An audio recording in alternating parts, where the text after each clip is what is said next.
The Kite Runner by Khaled Hosseini, December 2001. I became what I am today at the age of 12, on a frigid, overcast day in the winter of 1975. I remember the precise moment, crouching behind a crumbling mud wall, peeking into the alley near the frozen creek. That was a long time ago, but it's wrong what they say about the past. I've learned about how you can bury it, because the past claws its way out. Looking back now, I realize I have been peeking into that deserted alley for the last 26 years. One day last summer, my friend Rahim Khan called from Pakistan. He asked me to come see him. Standing in the kitchen with the receiver to my ear, I knew it wasn't just Rahim Khan on the line. It was my past of unatoned sins. After I hung up, I went for a walk along Spreckles Lake on the northern edge of Golden Gate Park. The early afternoon sun sparkled on the water where dozens of miniature boats sailed, propelled by a crisp breeze. Then I glanced up and saw a pair of kites, red with long blue tails, soaring in the sky. They danced high above the trees on the west end of the park, over the windmills, floating side by side, like a pair of eyes looking down on San Francisco, the city I now call home. And suddenly, Hassan's voice whispered in my head, "For you 1,000 times over." Hassan, the hair-lipped kite runner. I sat on a park bench near a willow tree. I thought about something Rahim Khan said just before he hung up, almost as an afterthought. There is a way to be good again. I looked up at those twin kites. I thought about Hassan, thought about Baba, Ali, Kabul. I thought of the life I had lived until the winter of 1975 came and changed everything, and made me what I am today. When we were children, Hassan and I used to climb the poplar trees in the driveway of my father's house and annoy our neighbors by reflecting sunlight into their homes with a shard of mirror. We would sit across from each other on a pair of high branches, our naked feet dangling, our trouser pockets filled with dried mulberries and walnuts. We took turns with the mirror as we ate mulberries, pelted each other with them, giggling, laughing. I can still see Hassan up on that tree, sunlight flickering through the leaves on his almost perfectly round face, a face like a Chinese doll chiseled from hardwood, his flat, broad nose and slanting, narrow eyes like bamboo leaves, eyes that looked, depending on the light, gold, green, even sapphire. I can still see his tiny low-set ears and that pointed stub of a chin, a meaty appendage that looked like it was added as a mere afterthought, and the cleft lip, just left of midline, where the Chinese doll maker's instrument may have slipped, or perhaps he had simply grown tired and careless. Sometimes, up in those trees, I talked Hassan into firing walnuts with his slingshot at the neighbor's one-eyed German shepherd. Hassan never wanted to, but if I asked, really asked, he wouldn't deny me. Hassan never denied me anything, and he was deadly with his slingshot. Hassan's father, Ali, used to catch us and get mad, or as mad as someone as gentle as Ali could ever get. He would wag his finger and wave us down from the tree. He would take the mirror and tell us what his mother had told him, that the devil shone mirrors too, shone them to distract Muslims during prayer. And he laughs while he does it, he always added, scowling at his son. "Yes, father," Hassan would mumble, leaning down at his feet. But he never told on me, never told that the mirror, like shooting walnuts at the neighbor's dog, was always my idea. The poplar trees lined the red brick driveway, which led to a pair of wrought iron gates. They in turn opened into an extension of the driveway into my father's estate. The house sat on the left side of the brick path, the backyard at the end of it. Everyone agreed that my father, my Baba, had built the most beautiful house in the Wazir Akbar Khan district, a new and affluent neighborhood in the northern part of Kabul. Some thought it was the prettiest house in all of Kabul. A broad entryway flanked by rose bushes led to the sprawling house of marble floors and wide windows. Intricate mosaic tiles, hand-picked by Baba in Isfahan, covered the floors of the 4 bathrooms. Gold-stitched tapestries, which Baba had bought in Calcutta, lined the walls. A crystal chandelier hung from the vaulted ceiling. Upstairs was my bedroom, Baba's room, and his study, also known as the smoking room, which perpetually smelled of tobacco and cinnamon. Baba and his friends reclined on black leather chairs there after Ali had served dinner. They stuffed their pipes except Baba always called it fattening the pipe and discussed their favorite 3 topics: politics, business, soccer. Sometimes I asked Baba if I could sit with them, but Baba would stand in the doorway. "Go on now," he'd say. "This is grown-ups time. Why don't you go read one of those books of yours?" He'd close the door, leave me to wonder why it was always grown-ups time with him. I'd sit by the door, knees drawn to my chest. Sometimes I sat there for an hour. Sometimes too, listening to their laughter, their chatter. The living room downstairs had a curved wall with custom-built cabinets. Inside sat framed family pictures, an old, grainy photo of my grandfather and King Nader Shah, taken in 1931, 2 years before the king's assassination. They are standing over a dead deer, dressed in knee-high boots, rifles slung over their shoulders. There was a picture of my parents' wedding night, Baba dashing in his black suit, and my mother a smiling young princess in white. Here was Baba and his best friend and business partner, Rahim Khan, standing outside our house, neither one smiling. I am a baby in that photograph and Baba is holding me, looking tired and grim. I'm in his arms, but it's Rahim Khan's pinky. My fingers are curled around. The curved wall led into the dining room, at the center of which was a mahogany table that could easily sit 30 guests, and, given my father's taste for extravagant parties, it did just that almost every week.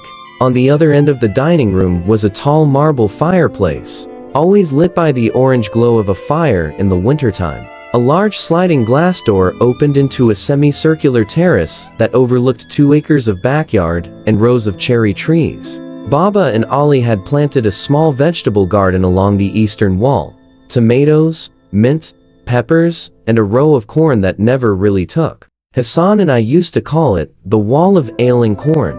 On the south end of the garden, in the shadows of a loquat tree, was the servant's home, a modest little mud hut where Hassan lived with his father. It was there, in that little shack, that Hassan was born, in the winter of 1964, just 1 year after my mother died giving birth to me.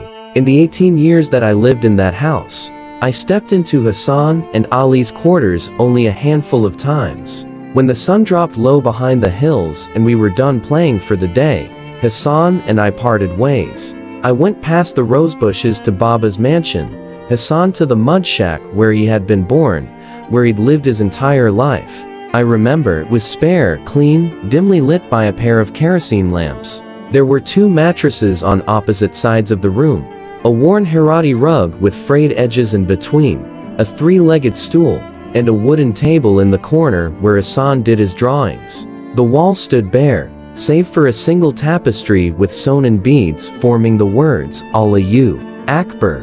Baba had bought it for Ali on one of his trips to Mashhad. It was in that small shack that Hassan's mother, Sabr, gave birth to him one cold winter day in 1964. While my mother hemorrhaged to death during childbirth, Hassan lost his less than a week after he was born. Lost her to a fate most Afghans considered far worse than death.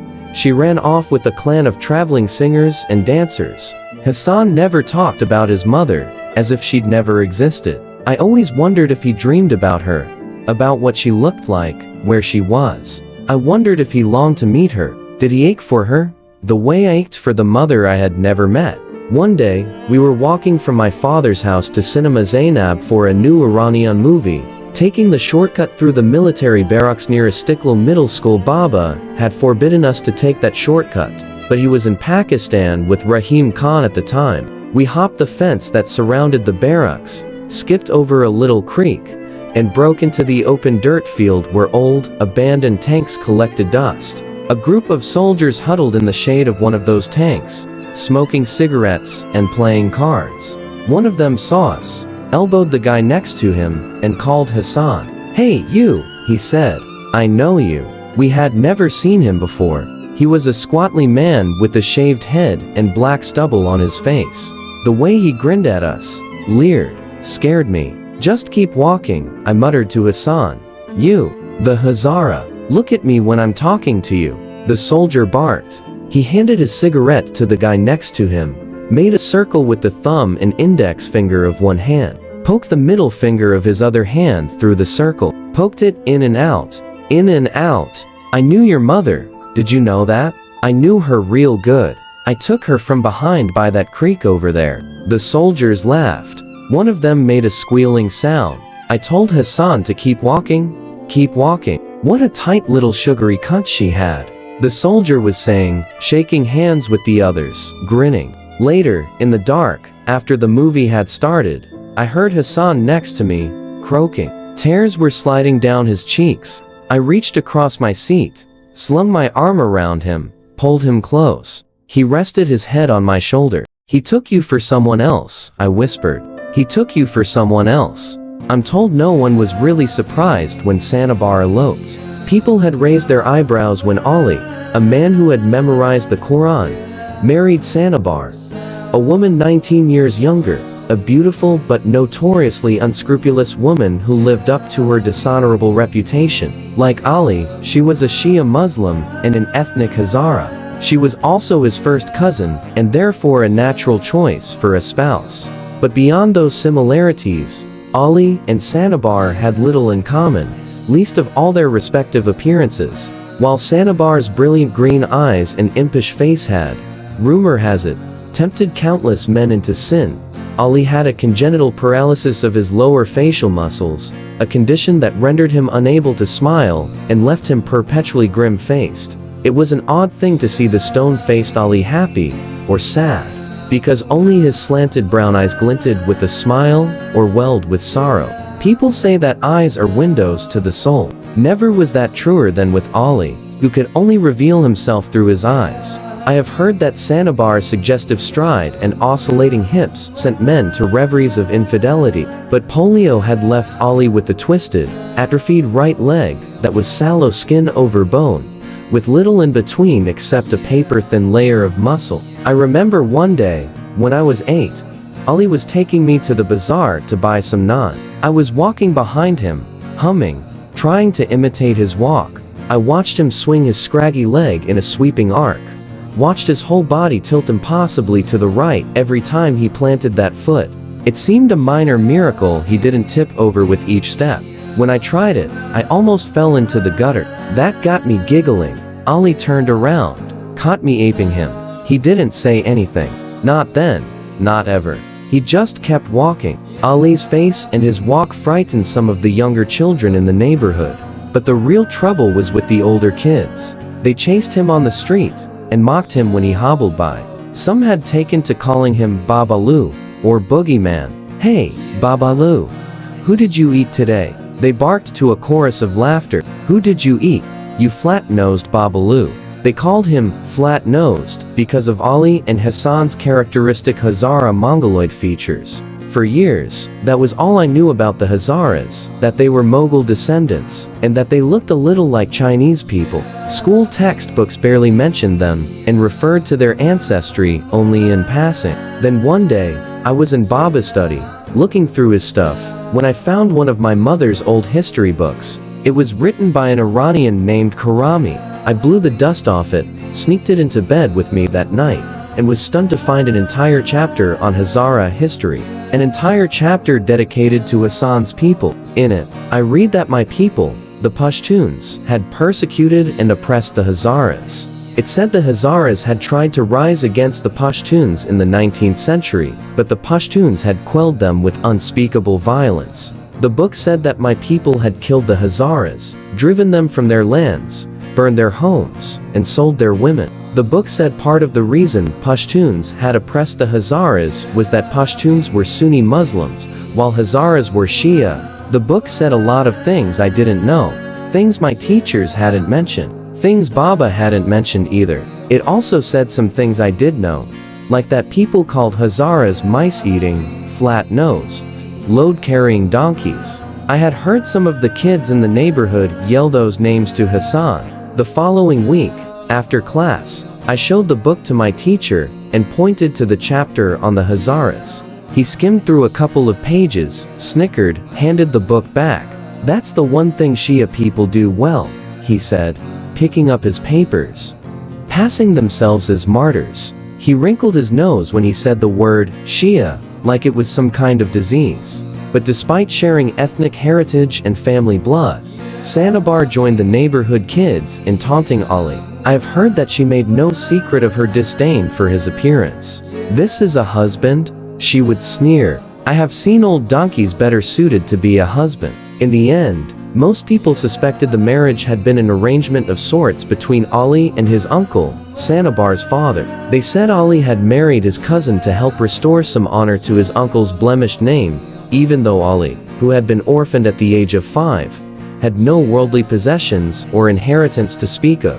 Ali never retaliated against any of his tormentors, I suppose partly because he could never catch them with that twisted leg dragging behind him, but mostly because Ali was immune to the insults of his assailants. He had found his joy, his antidote, the moment Sanabar had given birth to Hassan.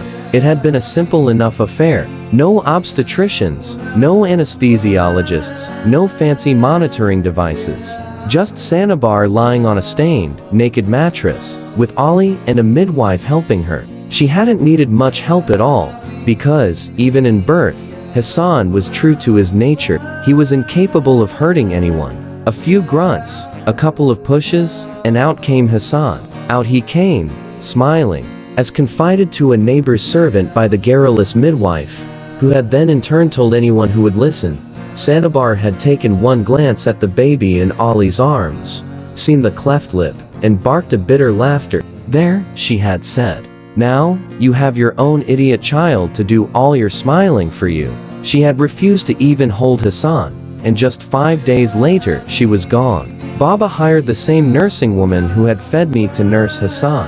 Ali told us she was a blue-eyed Hazara woman from Bamiyan, the city of the giant Buddha statues. What a sweet singing voice she had, he used to say to us. What did she sing? Hassan and I always asked, though we already knew Ali had told us countless times.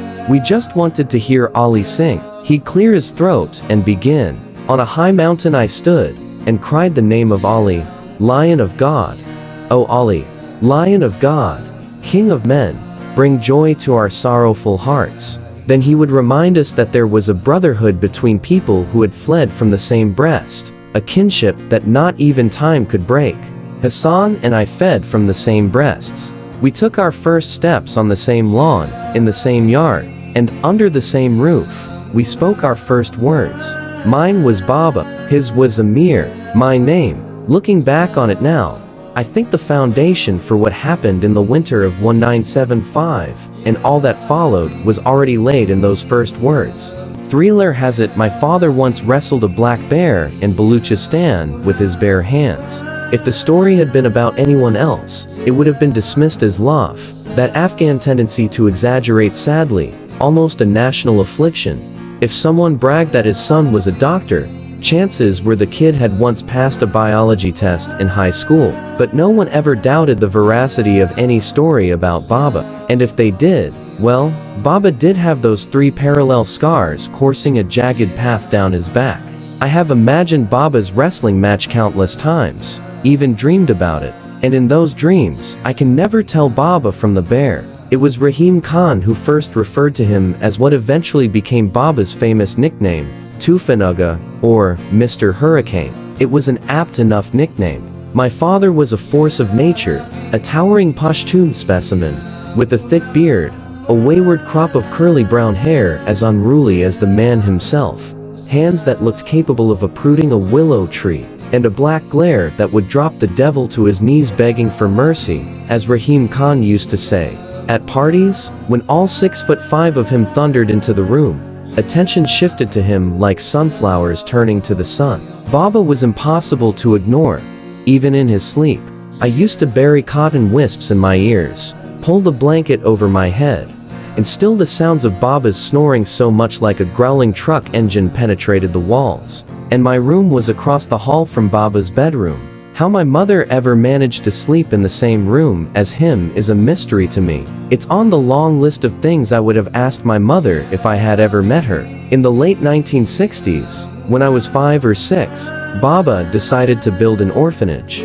I heard the story through Rahim Khan. He told me Baba had drawn the blueprints himself, despite the fact that he'd had no architectural experience at all. Skeptics had urged him to stop his foolishness and hire an architect. Of course, Baba refused, and everyone shook their heads in dismay at his obstinate ways. Then Baba succeeded, and everyone shook their heads in awe at his triumphant ways.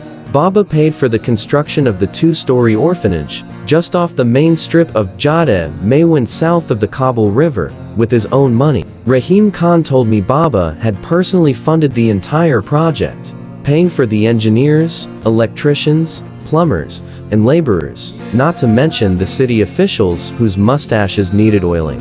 It took 3 years to build the orphanage. I was 8 by then. I remember the day before the orphanage opened. Baba took me to Garga Lake, a few miles north of Kabul. He asked me to fetch Hassan too, but I lied and told him Hassan had the runs. I wanted Baba all to myself. And besides, one time at Garga Lake, Hassan and I were skimming stones, and Hassan made his stone skip 8 times. The most I managed was 5. Baba was there, watching, and he patted Hassan on the back, even put his arm around his shoulder. We sat at a picnic table on the banks of the lake, just Baba and me, eating boiled eggs with kofta sandwiches, meatballs, and pickles wrapped in naan. The water was a deep blue, and sunlight glittered on its looking glass-clear surface. On Fridays, the lake was bustling with families out for a day in the sun. But it was midweek, and there was only Baba and me, us, and a couple of long-haired, bearded tourists, hippies, I'd heard them called. They were sitting on the dock, feet dangling in the water, fishing poles in hand. I asked Baba why they grew their hair long, but Baba grunted, didn't answer. He was preparing his speech for the next day, flipping through a havoc of handwritten pages, making notes here and there with a pencil. I bit into my egg and asked Baba if it was true what a boy in school had told me, that if you ate a piece of eggshell, you'd have to pee it out. Baba grunted again. I took a bite of my sandwich. One of the yellow-haired tourists laughed and slapped the other one on the back. In the distance, across the lake, a truck lumbered around a corner on the hill. Sunlight twinkled in its side view mirror. I think I have serotan, I said. Cancer. Baba lifted his head from the pages flapping in the breeze. Told me I could get the soda myself. All I had to do was look in the trunk of the car. Outside the orphanage, the next day, they ran out of chairs. A lot of people had to stand to watch the opening ceremony.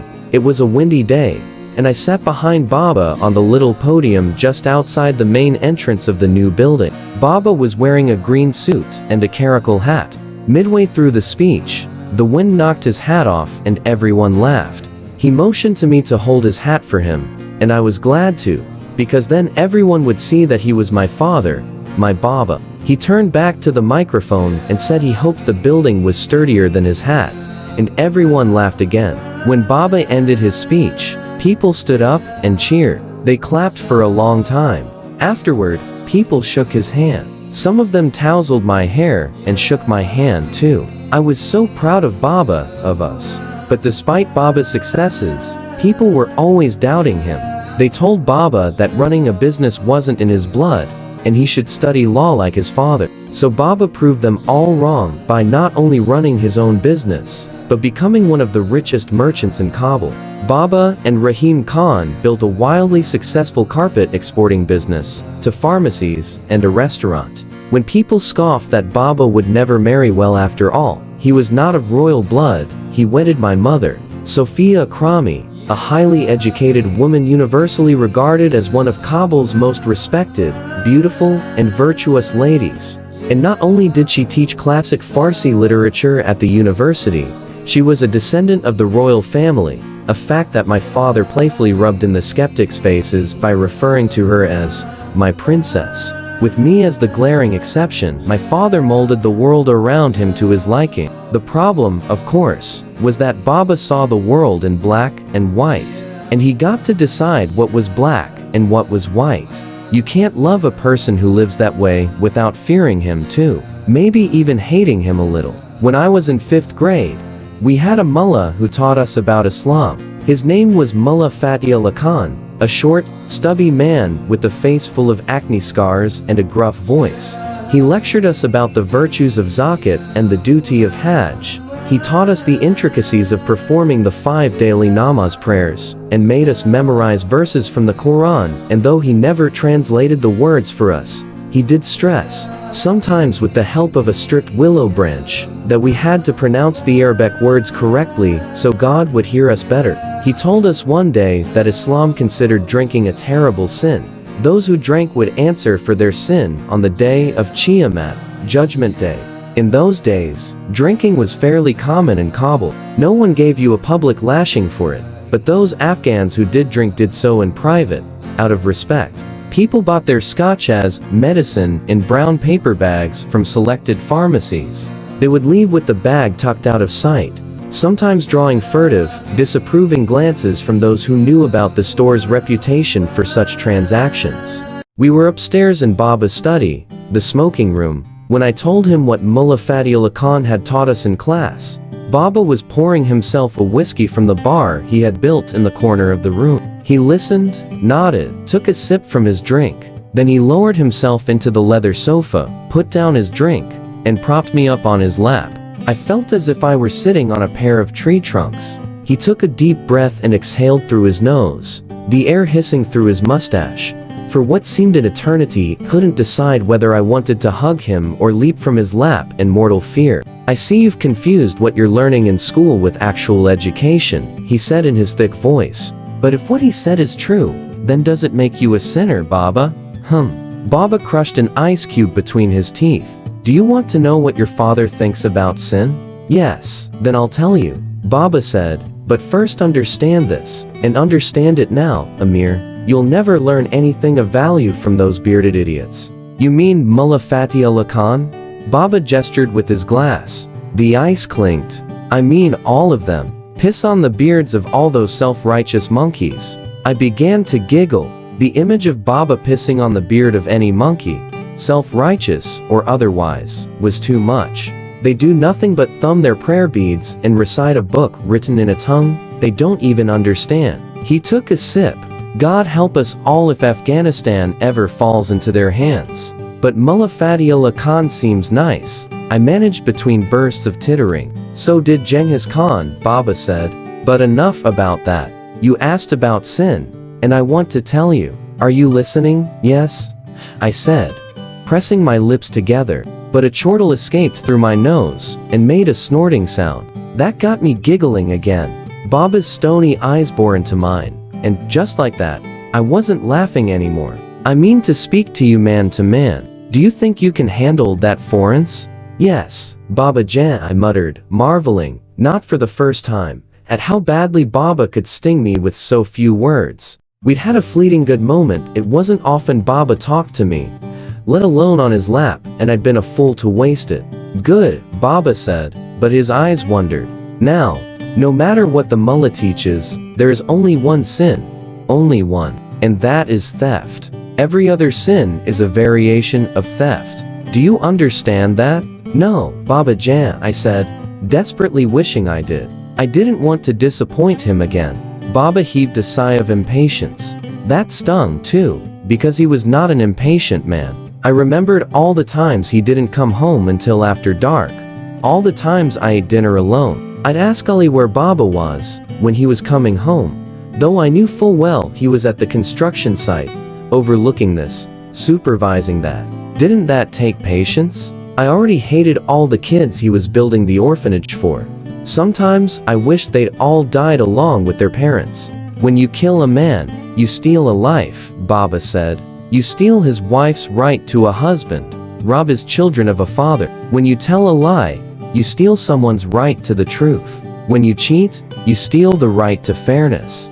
Do you see? I did. When Baba was 6, a thief walked into my grandfather's house in the middle of the night. My grandfather, a respected judge, confronted him, but the thief stabbed him in the throat, killing him instantly and robbing Baba of a father. The townspeople caught the killer just before noon the next day. He turned out to be a wanderer from the Kunduz region. They hanged him from the branch of an oak tree, with still 2 hours to go before afternoon prayer. It was Rahim Khan, not Baba, who had told me that story. I was always learning things about Baba from other people. There is no act more wretched than stealing, Amir, Baba said. A man who takes what's not his to take, be it a life or a loaf of naan. I spit on such a man, and if I ever cross paths with him, God help him. Do you understand? I found the idea of Baba clobbering a thief both exhilarating and terribly frightening. Yes, Baba. If there's a God out there, then I would hope he has more important things to attend to than my drinking scotch or eating pork.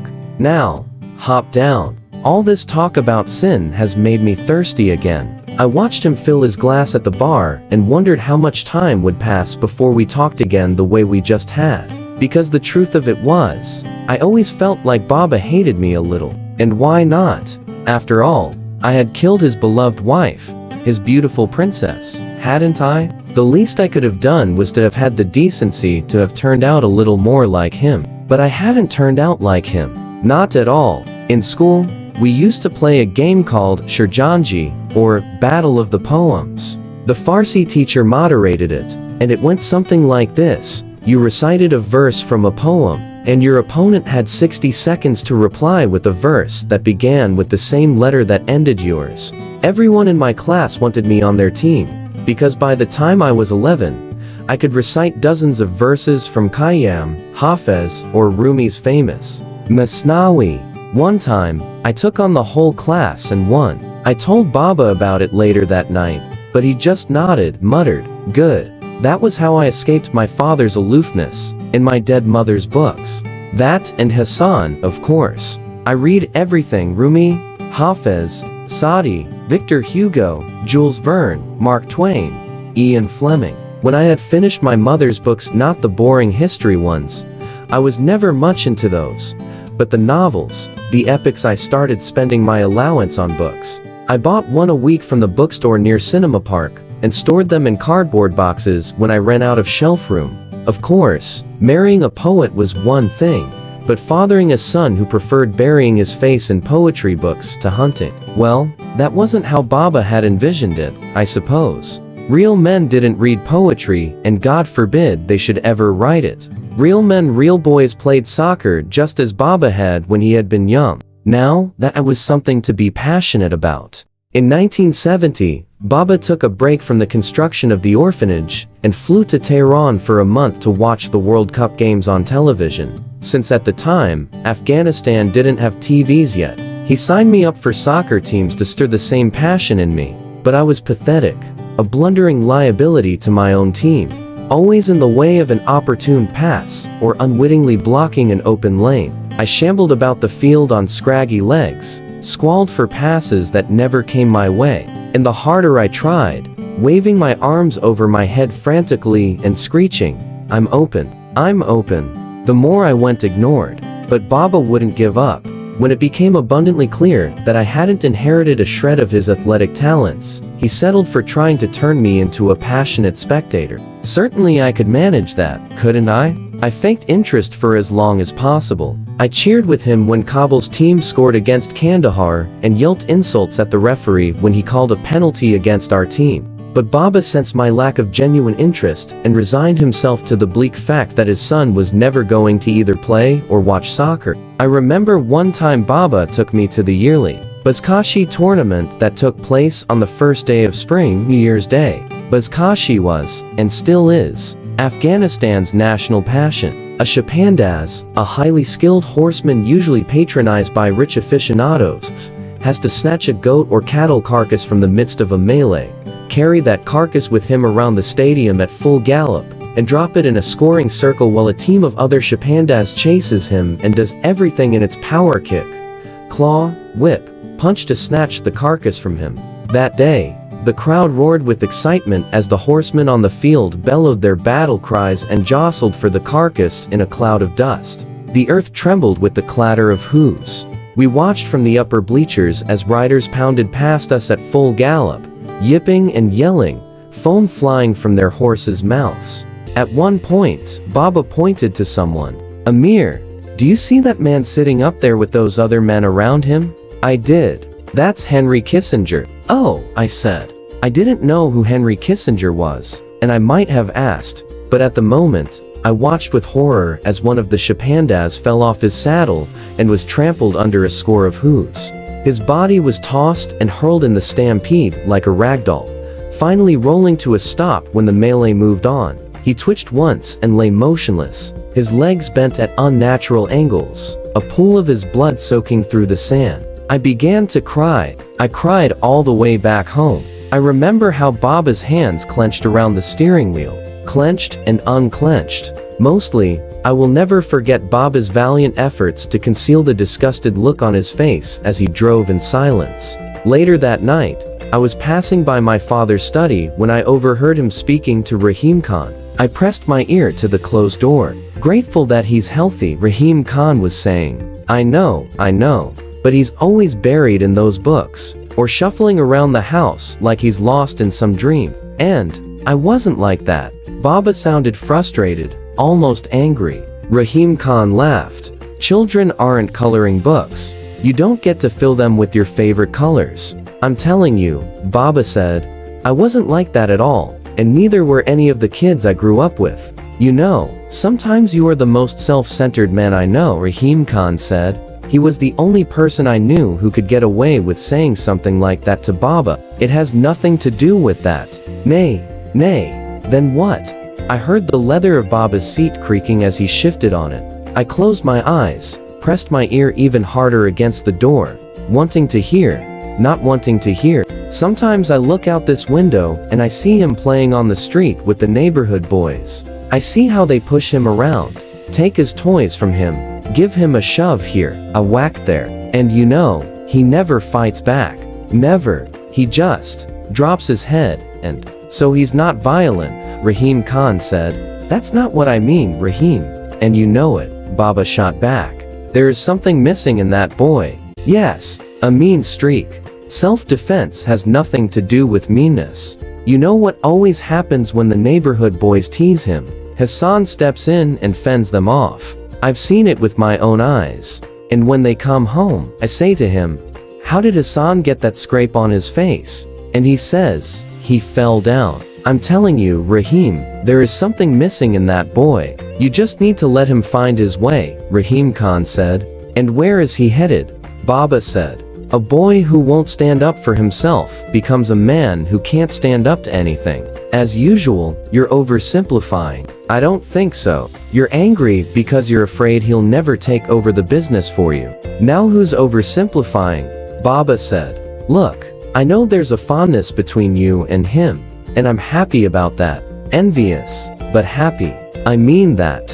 He needs someone who understands him, because God knows I don't. But something about Amir troubles me in a way that I can't express. It's like, I could see him searching, reaching for the right words.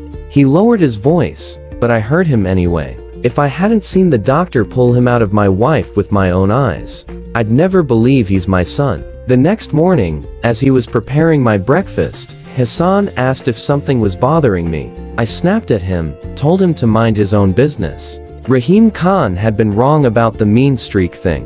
For in 1933, the year Baba was born, and the year Zahir Shah began his 40-year reign of Afghanistan, two brothers, young men from a wealthy and reputable family in Kabul, got behind the wheel of their father's Ford Roadster, high on hashish and masked on French wine. They struck and killed a Hazara husband and wife on the road to Pagman. The police brought the somewhat contrite young men and the dead couple's 5-year-old orphan boy before my grandfather, who was a highly regarded judge and a man of impeccable reputation.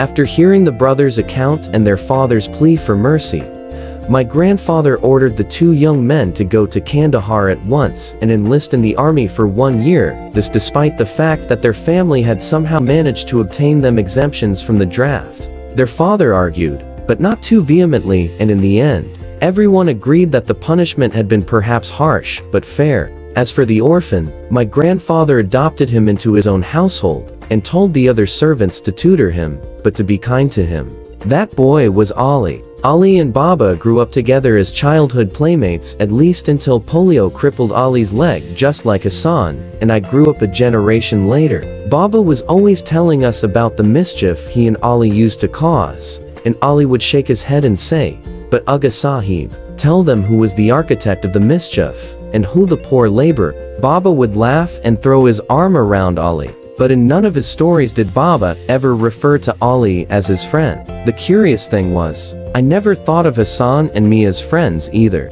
Not in the usual sense anyhow. Never mind that we taught each other to ride a bicycle with no hands, or to build a fully functional homemade camera out of a cardboard box. Never mind that we spent entire winters flying kites, running kites. Never mind that.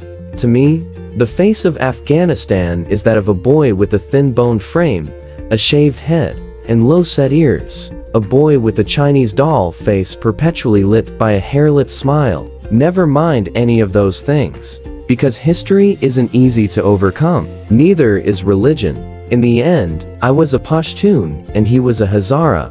I was Sunni, and he was Shia, and nothing was ever going to change that. Nothing. But we were kids who had learned to crawl together, and no history, ethnicity, society, or religion was going to change that either. I spent most of the first 12 years of my life playing with Hassan. Sometimes, my entire childhood seems like one long lazy summer day with Hassan, chasing each other between tangles of trees in my father's yard, playing hide and seek, cops and robbers, cowboys and Indians, insect torture, with our crowning achievement undeniably the time we plucked the stinger off a bee and tied a string around the poor thing to yank it back every time it took flight. We chased the Kochi, the nomads who passed through Kabul on their way to the mountains of the north. We would hear their caravans approaching our neighborhood, the mewling of their sheep, the baying of their goats, the jingle of bells around their camels' necks. We'd run outside to watch the caravan plod through our street,